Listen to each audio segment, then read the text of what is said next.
Okay, let's just be real for a second. Talking about money with your partner can feel, well, like walking on eggshells, right? But it really doesn't have to be that way. What if you could take one of the biggest sources of relationship stress and actually turn it into a source of strength? Well, today, that's exactly what we're going to do. We're breaking down how to have that essential conversation about splitting bills. So here's our game plan. First, we'll tackle the awkwardness head-on. Then we're diving into what fair actually means to you as a couple.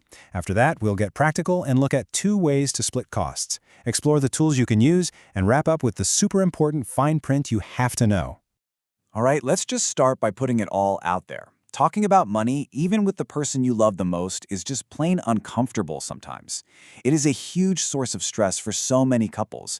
And honestly, the very first step is to just admit that, instead of pretending it's not a big deal. I mean, this is the question at the heart of it all, isn't it? You're building this amazing life together, but that life has bills. And how you decide to handle them isn't just about the math. It says a lot about your partnership. And yeah, getting it wrong can cause some serious friction. And look, this isn't just some theoretical problem. This quote from Mika Mananaga proves just how real it is. She and her partner had to work through it. They had fights, they had tough conversations, all to find a system that actually worked for them. So if you've been struggling with this, you are for sure not alone. And financial therapist Kelly Reddy Hefner, she confirms this. She says money is one of the absolute biggest sources of potential conflict. Just knowing that is a huge first step. It validates any anxiety you might be feeling and helps you see this not as some personal failure, but as a really common challenge you get to overcome together. So, how do you even begin to untangle all of this? Well, it all starts with one thing: a conversation. Before you get into spreadsheets or apps or bank accounts, you just have to sit down and talk. Openly, honestly, and without any judgment. And this is basically ground rule number 1. Experts call it financial transparency. All it really means is putting your cards on the table. What do you earn? What kind of debt do you have? What can you realistically, comfortably afford to chip in each month? It can feel a little vulnerable, I know, but it is the only way to build a foundation that's actually solid. And here is the really crucial part.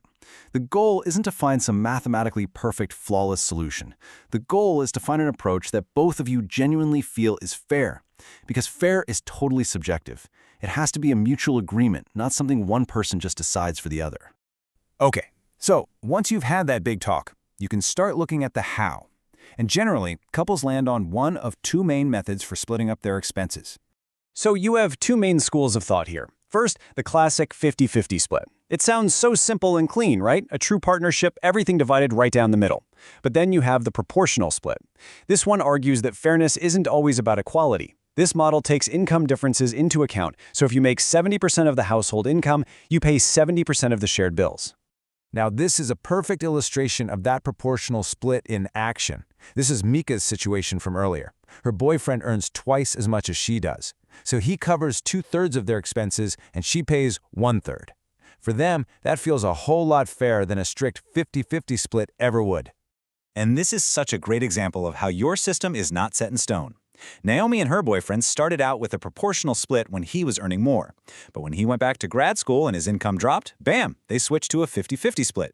The key here is being flexible and being willing to have the conversation again as your lives change. Okay, so you've talked it through, you've agreed on a method. Now for the logistics. How do you actually manage the flow of money? Let's get into the practical tools. You've basically got 3 main options here. You can keep everything separate and just Venmo or Zelle each other as the bills come up. Simple enough. Or you could open a shared credit card just for joint expenses. Or you could go all in with a joint bank account where you both put in money to cover all your shared costs. Naomi Horn makes such a good point here. A lot of the traditional financial stuff was really designed for married couples. So for all the people in long-term, unmarried partnerships, it can feel like you're trying to fit a square peg in a round hole. The systems just aren't always a perfect fit for how we live now. So what do the experts suggest? Well, our financial therapist, Kelly Reddy Hefner, recommends a kind of hybrid approach. Go ahead and open a joint account specifically for your shared expenses, like rent and groceries. But, and this is so key, you each keep your own separate personal bank accounts for your own spending. It's really the best of both worlds. You get that shared responsibility, but you still have your own financial independence. Now, before we go any further, we absolutely have to talk about the fine print. Because combining your finances, even just for bills, comes with some very real legal and financial responsibilities that you need to know about. Please listen carefully, because this is probably the most important part. When you open a joint account or get a joint credit card, you are both 100% responsible for any debt on it. That means if your partner racks up a huge bill and can't pay, the bank can come after you for the whole amount. Their spending can directly trash your credit score. And in the worst cases, it can become a tool for financial abuse. These risks are real, and you have to talk about them. So the best way to manage these risks and just keep your financial partnership healthy is to make talking about money a regular thing. Kelly Reddy Hefner actually suggests scheduling financial dates. You literally set aside time, make it a priority, and just sit down together to check in on the budget, talk about upcoming expenses, and make sure the system still feels fair to both of you. And that leaves us with one last thought.